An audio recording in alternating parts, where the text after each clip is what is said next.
Minasan, konnichiwa. Ici Jidaichi. J'espère que l'apprentissage du japonais se déroule bien pour vous. Nouveau cours, nouvelle particule. Aujourd'hui, on va s'attaquer à la particule to. Pour ce faire, j'ai choisi de travailler avec le manga et l'anime Kuroko no Basket. Explication, lecture et écoute, tout ce dont vous allez avoir besoin pour assimiler au mieux ce nouvel élément de la grammaire japonaise. Vous me suivez? Vous commencez à être habitué, mais comme pour bien d'autres particules qu'on a vues jusqu'ici, la particule to a plusieurs fonctions dans la phrase, mais rassurez-vous, on ne va aborder que deux points principaux dans cette vidéo. Premièrement, to est la particule dite de l'énumération. En effet, elle va relier différents noms entre eux afin de former une liste et ce de manière exhaustive, c'est-à-dire de manière complète où aucun élément n'est omis ou sous-entendu. Une liste dans laquelle seuls les éléments mentionnés sont concernés. La structure est la suivante. Vous prenez deux noms, propres ou communs, et vous avez simplement à placer votre particule entre les deux. Je vous donne 4 exemples. Neko to inu, le chat et le chien. Terebi to radio, la télévision et la radio. Kyou to ashita, aujourd'hui et demain. Kuroko to kagami, Kuroko et Kagami. なるほど。それいけるかも。鏡くんもやっと頭冷えたみたいね。いや、俺は最初から超ムキになってたよ。けど黒子くんと鏡くん、二人の連携が大事よ。これできる？まあ、なんとか。何いきなり。 De cette même manière, il est aussi possible de faire se succéder plusieurs éléments à la suite. Vous avez simplement à replacer la particule entre chaque nom. Par exemple, Akashi to Aomine to Kise to Midorima to Murasakibara wa Kiseki no Sedai no senshi desu. Akashi, Aomine, Kise, Midorima et Murasakibara sont des joueurs de la génération des miracles. 手術よりお前らとバスケすることを選んだ。俺はこれっぽっちも後悔してないぜ。リコと伊月と水戸部と古賀と土田と鏡と黒子と栗畑と福田と川原と2号と、たとえ手術した後どんなに明るい未来があったとしても、俺は今お前らと一緒に戦いたいんだよ。 Tout comme la particule to, il existe une autre particule utilisée pour énumérer. Il s'agit de la particule ya. Elle se place exactement de la même manière dans la phrase, seulement, à la différence de to, ya sera utilisée pour des énumérations dites non exhaustives. C'est-à-dire qu'elle sous-entendra que la liste d'éléments cités n'est pas complète, que l'on a délibérément passé sous silence une partie de cette liste. Prenons un exemple. Si je vous dis Midorima to Takao ga iru, ici, la liste est exhaustive. Le locuteur sous-entend que seuls ces deux personnages sont là. Si maintenant je remplace la particule to par ya, ça nous donne Midorima ya Takao ga iru. L'idée est plus ou moins la même, mais on sous-entend clairement que d'autres joueurs sont présents aussi, même si le focus est placé sur ces deux joueurs seulement. Au niveau de la traduction, on pourra alors voir apparaître des etc. ou bien entre autres. キセ君や緑間君や青峰君が格段の進歩を遂げたように、残りの2人も成長しているはずです。紫原君も明石君も。 Comme le montre cet extrait, Kuroko commence d'abord par ériger une liste comprenant Midorima, Kise et Aomine, en sous-entendant déjà que les autres joueurs de la génération des miracles sont aussi concernés. Et d'ailleurs, il finit par inclure Murasakibara et Akashi avec la particule mo. Je ne vous cache pas que ya est une particule plus rarement utilisée que to, mais il est tout de même très important de la connaître ainsi que la nuance qui l'accompagne. L'énumération n'a maintenant plus trop de secrets pour vous, nous pouvons passer à la seconde fonction de la particule to, qui est l'accompagnement. En effet, on utilisera la particule to pour indiquer avec qui nous réalisons une action. La structure est très simple. Vous prenez un nom et vous allez simplement le faire suivre de la particule. Voici 3 exemples. Watashi to, avec moi. Momoi-san to, avec Momoi. Kantoku to, avec le coach. Tout naturellement, si on parle d'une action, nous aurons alors besoin d'un verbe d'action. Watashi to basket suru. Jouer au basket avec moi. Momoi-san to date suru. Sortir avec Momoi. Kantoku to hanasu. Discuter avec le coach. 彼の成長ぶりを見ていると青峰君が変わってしまった時のことを思い出します。哲くんは最近青峰くんと話した？全中が終わってからはまだ。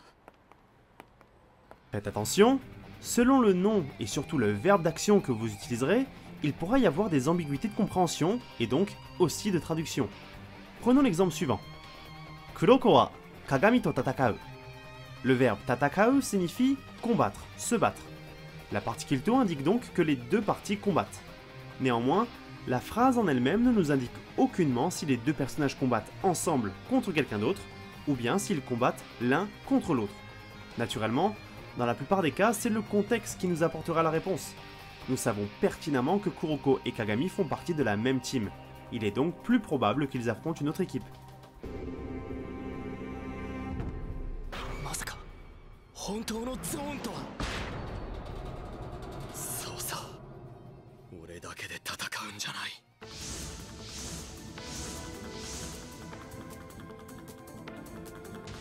みんなと戦うんだ。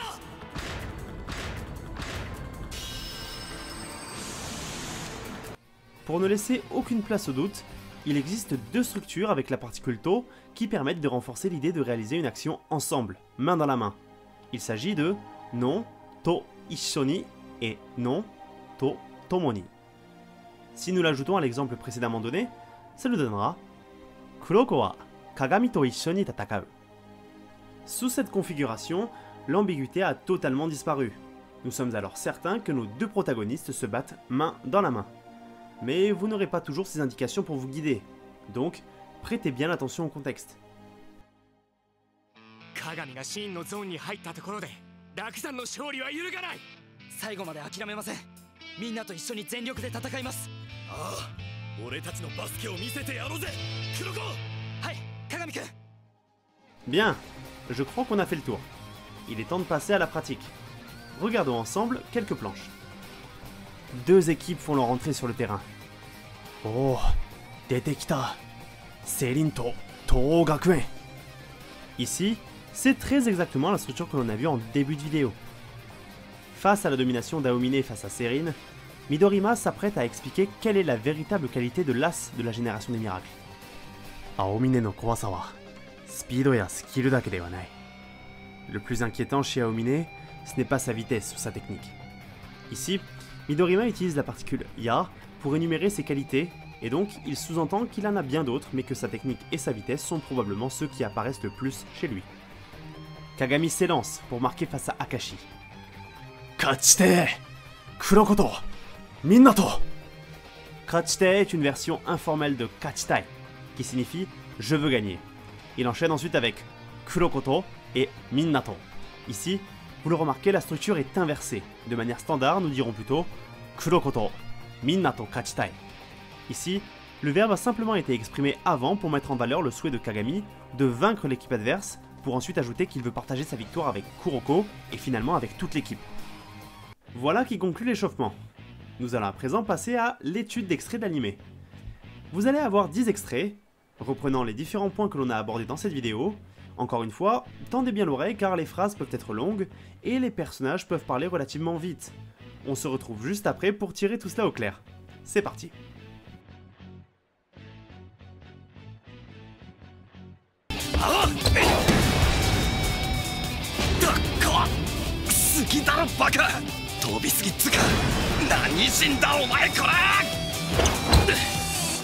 Nice, Kagami! と黒子。んだ、あのしょぼいジャンプ。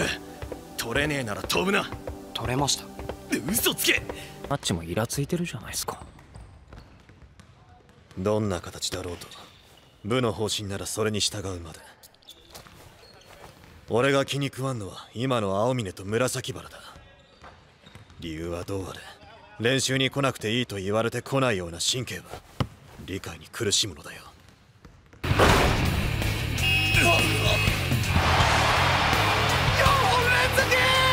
楽山の背中見えてきた。まだだ、当たれ。ここで来やがった。オールコートで一気に勝負かけてきた。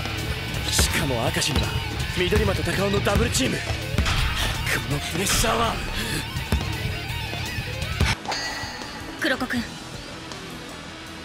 大丈夫です。もう十分休めました。行ってきます。見せてみろよ、新しい光と影の底力をよ。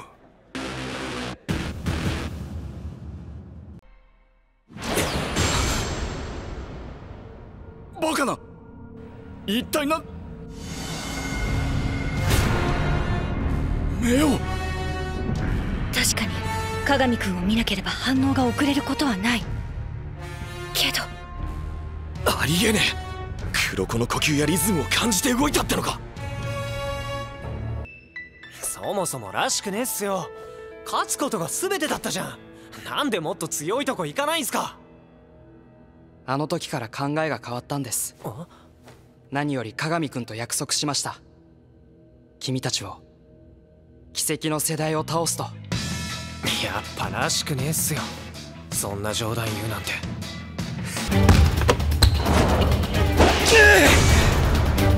させるか。分かってるよヒューガ。俺たちが怪獣と戦うのは初めてだ。受ける側なんて思ってない。よっしゃー、押し込んだ。まあ黒こっちたちとやってから前より練習するようになったっすかね。あと最近思うのが、会場のみんなとバスケするのがちょっと楽しいっす。どうも勘違いだったようだ。やはり変わってなどいない。戻っただけだ。3連覇する少し前にな。図が高いぞ。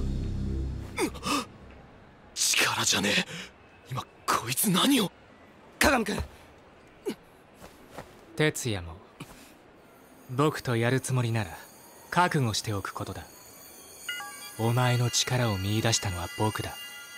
いずれそれを思い知ることになる。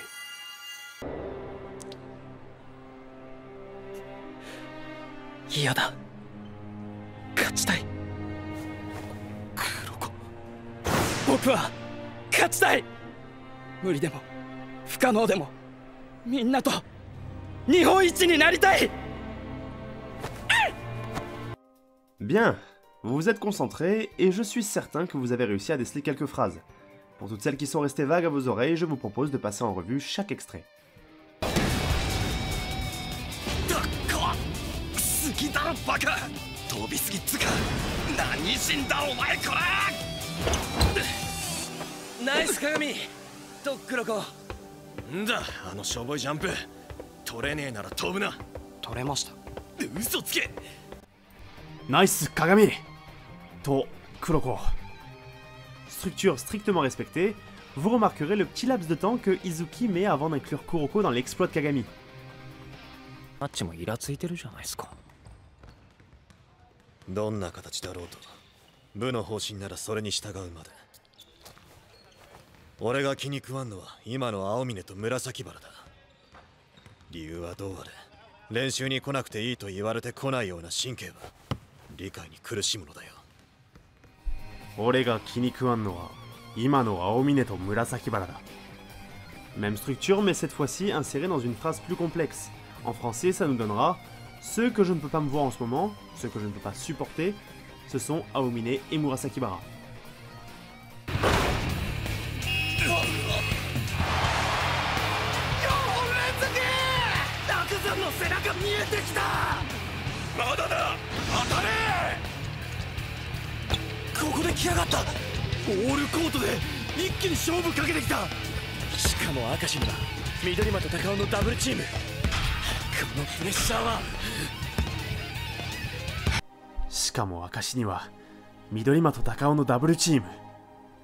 Là encore, on a toujours cette même structure mais cette fois-ci imbriquée au beau milieu d'une phrase, ce qui peut rendre l'écoute un peu plus difficile. Littéralement, par ailleurs, concernant sur Akashi, il y a le double marquage de Midorima et Takao. 黒子くん、大丈夫です。もう十分休めました。行ってきます。見せてみろよ、新しい光と影の底力をよ。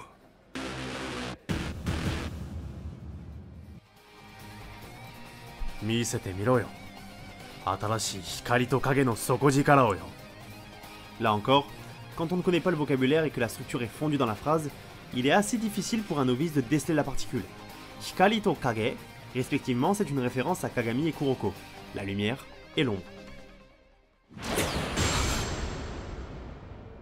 Bakana! Ittai na... Meo! 確かに鏡くんを見なければ反応が遅れることはないけど、ありえねえ。黒子の呼吸やリズムを感じて動いたってのか。黒子の呼吸やリズムを感じて動いたってのか。Cette fois-ci, il s'agissait de la particule ya, et donc d'une énumération non exhaustive. Kagami suppose qu'Aomine se cale sur la respiration Kokyu et le rythme Rizumu de Kuroko pour se déplacer et le contrer. Seulement, il s'agit d'une hypothèse. Donc, Kagami n'est même pas sûr qu'il s'agisse bien de ces deux facteurs-là. Dans ce cas, il est donc plus prudent d'utiliser la particule ya pour sous-entendre qu'il puisse y avoir d'autres facteurs que ceux qu'il a cités. そもそもらしくねえっすよ。勝つことが全てだったじゃん。なんでもっと強いとこ行かないんすか。あの時から考えが変わったんです。何より鏡くんと約束しました。君たちを奇跡の世代を倒すと。やっぱらしくねえっすよ、そんな冗談言うなんて。何より鏡くんと約束しました。Par-dessus tout, on s'est fait une promesse avec Kagami. Ici, on passe au taux d'accompagnement. Yakusokuru veut dire faire une promesse, et c'est une action qui est effectuée par Kuroko, mais accompagnée de Kagami.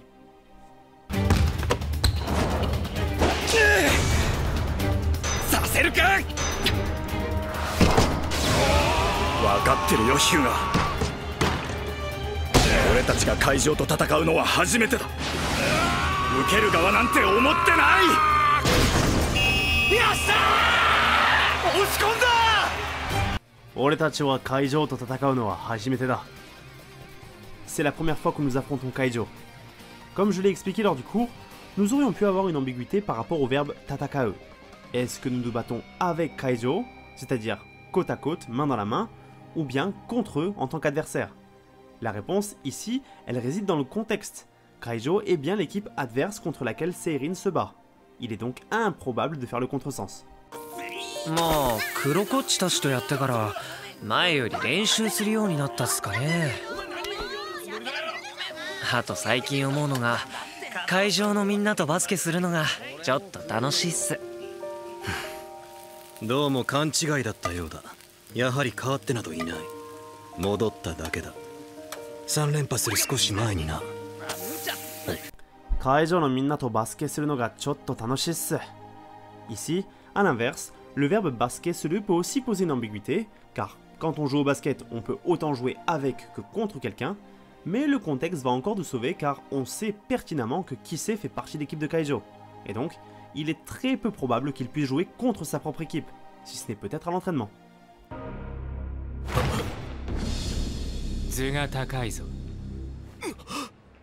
力じゃねえ。今こいつ何を。鏡くん。哲也も僕とやるつもりなら覚悟しておくことだ。お前の力を見出したのは僕だ。いずれそれを思い知ることになる。僕とやるつもりなら覚悟しておくことだ。Si tu as l'intention de jouer contre moi, il va falloir te préparer. Le verbe yaru signifie faire, mais il peut prendre beaucoup de nuances de sens selon le contexte. Ici, il prend le sens de jouer.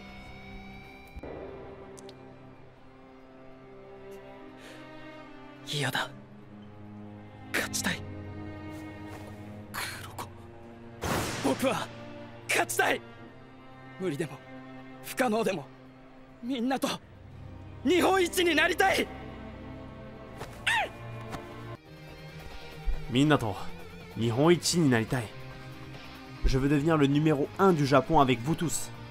Un exemple court pour finir, on y retrouve une autre structure verbale qui est non plus ninaru, ici à la forme taille qui exprime la volonté, et que nous verrons prochainement sur la chaîne. Pour conclure, malgré la simplicité de son utilisation, la particule to peut nous réserver des surprises au niveau de la compréhension que l'on peut en avoir, autant par les nuances qu'elle peut apporter selon le contexte, que par la diversité de ses usages, et que l'on n'a d'ailleurs pas fini de découvrir, car le plus important reste à venir. Vous commencez à disposer d'un arsenal de particules qui, j'espère, vous permettent maintenant de comprendre un peu mieux les phrases dans leur construction, et ainsi de gagner un peu plus en autonomie pour pouvoir écouter et regarder vos animés de manière plus productive à votre apprentissage. La vidéo s'achève ici, j'espère qu'elle vous aura été utile. Si c'est le cas, faites plaisir à mon référencement en mettant un pouce bleu et donnez-moi vos retours dans les commentaires, ça me fait toujours très chaud au cœur de vous lire. Abonnez-vous si ce n'est pas déjà fait et par-dessus tout, partagez la chaîne ou les vidéos avec des gens qui seraient susceptibles d'aimer mon contenu. C'est probablement la meilleure solution pour soutenir la chaîne. Aussi, comme vous le savez, je ne monétise pas mes vidéos pour des raisons évidentes de droit d'auteur. Je ne reçois donc aucun argent de YouTube pour ce que je vous propose. Néanmoins, il est possible de me soutenir financièrement, et ce de manière gratuite, via la plateforme Utip, en regardant une publicité de 30 secondes et qui me rapporte quelques centimes. Dit comme ça peut paraître pas grand chose, mais si tout le monde s'y met, ça peut constituer une aide précieuse pour moi, afin de pouvoir développer la chaîne, renouveler mon matériel et ainsi travailler plus efficacement pour vous proposer toujours plus de contenu. Pour finir, n'hésitez surtout pas à me retrouver sur mes différents réseaux sociaux. Je réponds globalement à tout le monde, et je suis toujours très ravi d'échanger avec vous tous. Sur ce, je vous dis à très bientôt pour une prochaine vidéo, et n'oubliez pas, soyez toujours très fiers d'apprendre le japonais avec les animés. Minasan, ja ne.